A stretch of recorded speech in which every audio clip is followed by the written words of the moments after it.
Hello, hello, wonderful people. We are back to talk the Chris McPherson Show Daily Dose again. A big thank you for tuning in, and we are going to talk about some rugby league today. It's not an area we've dipped too heavily into on the Daily Dose as of yet, but we're going to talk the Newcastle Knights and the mess that is occurring at the moment with Kalyn Ponga, Adam O'Brien, and the club in general. Things are falling apart at the seams with the Knights. We saw them sign Dylan Brown on a rumoured $1.2, $1.3 million a year deal earlier this season, and a lot of questions were being asked. A huge proportion of their money invested in two players, in Ponga and Brown. And you had to question how that's going to facilitate. Almost 25% of the cap, depending on how it scales over the next few years, is going to be taken up by two players. That means 28 players are going to be filling 75% of the cap. That in itself is problematic, especially when you start to consider the injury dramas that both these marquee players have had. Both on their day, absolute game breakers. Unfortunately, those days don't occur all that often. And the Knights need them not only to occur often, but they need them to coincide with each other next year. Now, that looks like a bit of a challenge on the surface. But Dylan Brown signed to play alongside Kalyn Ponga and under coach Adam O'Brien. But now the Knights are flailing low on the ladder. They're going to miss the finals again this year. Ponga's out with injury, and all of a sudden it looks like Kalyn Ponga is going to be on the move. He's going to be looking at European, Japanese, and Saudi rugby money in terms of departing. Let's be clear, the Knights aren't going to let him go to another NRL side. That's not going to be happening while he's under contract. There will be a conditional release if they let him go. Some will say the Knights should hang on to him with all their might and not let him go. Others will say this is a chance for them to finally clean up a salary cap debacle and mess. I certainly fall into that latter camp. That said, the Knights' initial indications show that they're going to throw absolutely everything, including the kitchen sink and their coaching decisions, at Kalyn Ponga to try and keep him. What does that mean, you might ask? Well, Kalyn Ponga has been clear in terms of the fact that when he's looking for guidance, support, and talking around his game, he's going to one man in the Knights coaching setup, and that is attack coach Blake Green. Now, Blake Green was a storied player in his career, played at a number of different clubs, had success at quite a few of them, extended periods at Manly and Melbourne most notably. He also spent a little bit of time at the Knights. Unfortunately for Blake Green, he is now the man tasked with the attack coaching at the Knights, which is not delivering dividends. 251 points so far in 16 games at an average under 16 points a game has them languishing worse in the NRL. 30-odd points worse than the next worst, the Parramatta Eels, who, interesting enough, is the team that Dylan Brown's plying his trade for. This is a real quandary. The reason that they're looking at Blake Green, as I said, is because they think that that will assist them in keeping Kalyn Ponga and stave off these attempted raids by Overseas Rugby Union looking for a marquee man in the likes of a former Dally M medal winner, a State of Origin and Test player in KP. The other thing that you've got to consider when you're having a look at what this future means for the Knights is that Kalyn Ponga has missed currently, to date, 37% of the matches that he's been contracted for the Knights for. Now, when we know that he's going to miss the rest of this season as well, that number starts to creep up towards 40. Then you have to ask yourself, at $1.3 to $1.4 million a year, is this a valuable use of Newcastle's money? At the end of the day, at his best, Kalyn Ponga might be a $1.3 million player. Is he the best player in the NRL? At his peak, he has that potential. At his delivery, not so much at the moment, and certainly not when you consider that over a third of games have been missed due to injury. That's got to impact his value and impact his price. It's unquestionable. But to then get there and shift your coaching around that as well, an unproven coach coming in to take the lead, it just doesn't make sense. It doesn't seem a logical decision. It seems naive, and a lot of the Knights' decisions around their playing roster are naive at the moment.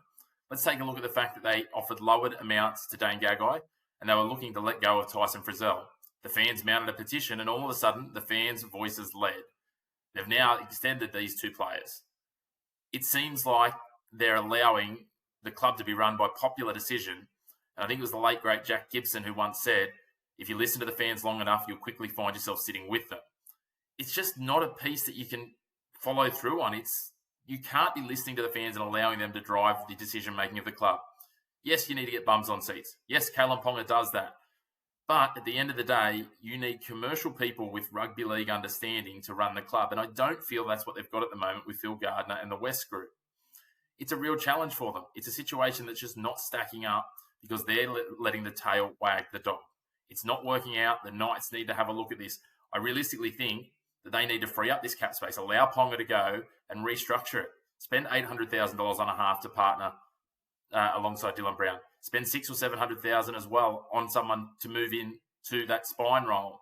as a depth player. You've got to realise Brayley's leaving as well. That means that Phoenix Crossland is their other key spine position. They'll have Fletcher Sharp as well. They'll start to have some options if they can free up some cash with Ponga moving on. Unfortunately for them, this should have happened weeks or months ago when the likes of Jamal Fogarty, Toby Sexton, these sorts of players were on the market. Could you imagine Dylan Brown, Jamal Fogarty there, Fletcher Sharp at the back, and then maybe Phoenix Crossland at 9? All of a sudden, you've got an NRL top 6 or 8 quality spine. Throw in a few of the key pieces they've got around that with some of these players in their forward pack. An experienced Tyson Frizzell. They've got Bradman Best out wide. They've got Dylan Lucas emerging. That team is starting to look like a contender that the Knights can be proud of. You can then bring through some more of these local juniors, and it sets up a pathway and process that they can be successful over the next 5, 7, maybe even 10 years as they turn their focus from overspending on key players to a balanced roster that can develop local juniors. Then we get to the coaching saga. Adam O'Brien looks like he's on the way out. It's surprising. He's made finals 4 of the last 5 seasons. That said, they've only won 1 finals game in that time, that epic game against Canberra a couple of years ago. That starts to spell that they're not quite performing at the level that they might need, and they might need to look elsewhere. That he's bringing in an unproven coach with no real community tie and connection to a blue-collar town that prides themselves on local spirit. The key answer? I don't think so. Blake Green did play for the club, as I said, but I still don't think he is the answer. Admittedly, you'll argue that he steers their attack, but it's Adam O'Brien's attacking strategy and philosophy. That could be right, but again, I just don't know that he's the unproven coach. If they're going to go for an unproven coach, why not go for someone like their former New South Wales Cup coach, Matt Lantry, has shown a proven pedigree at building and assembling a roster in the local competition here in Newcastle.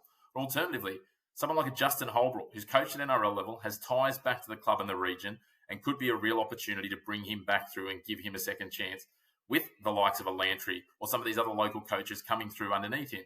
Maybe build a succession plan as a couple of clubs have done. Look at what Wayne Bennett's done, leading a few coaches in. These situations have happened. We've got Christian Wolf, these sorts of guys that are coming through, taking charge of these clubs behind a coach with some senior experience. Why not bring in a Justin Holbrook for a couple of years? Maybe get someone alongside him, someone like a Ronnie Griffiths, who's been coaching at the Knights and in the area and now has the New Zealand Warriors NRLW side. Maybe someone like a Matt Lantry or some of these other coaches, and Adam Bettridge is coming through the local systems, knows the development pathways, knows the identity of Newcastle and what the local fans and the club need in terms of developing their juniors. There's plenty of options here. Unfortunately, I think Blake Green is well down that pecking order. You could even go to someone like a John Morris, who's, again, got ties to the club and has plenty of NRL experience. But they're talking about someone who's been in minimal systems as an assistant coach and is then being projected into a head coach role purely on the whim and want of a player. Letting the players or the fans dictate the commercial decisions and the playing roster and coaching decisions that you make as a club is fraught with danger. And I would hope the Knights surely know better. They can't be held to ransom by one player. It doesn't make sense, especially when that one player isn't delivering the return on your investment anywhere close to it. Kalyn Ponga is a superstar, do not get me wrong. He is one of the best players on his day. Unfortunately, those days are not as consistent. He has been injury prone, and he's also had some down periods in his game. What the answer is perfectly for the Knights, I don't know. But I would, if I was leading the charge, look at a Holbrook or a Morris to lead the charge with a succession plan coming thereafter. But the Knights, as they've shown, have been naive. They've been short-sighted at different points, and it's just not stacking up for Novocastrian fans. They want to change, they want some success, and they deserve some success. A big thanks for tuning in to another one of our Daily Doses. We look forward to bringing more, hitting some of the key topics around the sporting world, as well as some of the key events that are upcoming over the next couple of weeks and months. Of course, you can stay tuned on a Thursday night for our weekly episode as well. They drop at 6 p.m, and you can keep up to date with us midweek throughout and around our Daily Dose episodes by staying tuned to our Instagram and TikTok at The Chris Mack Show. And, of course, make sure if you're watching on YouTube or listening on Spotify that you do hit that subscribe button. Thanks again.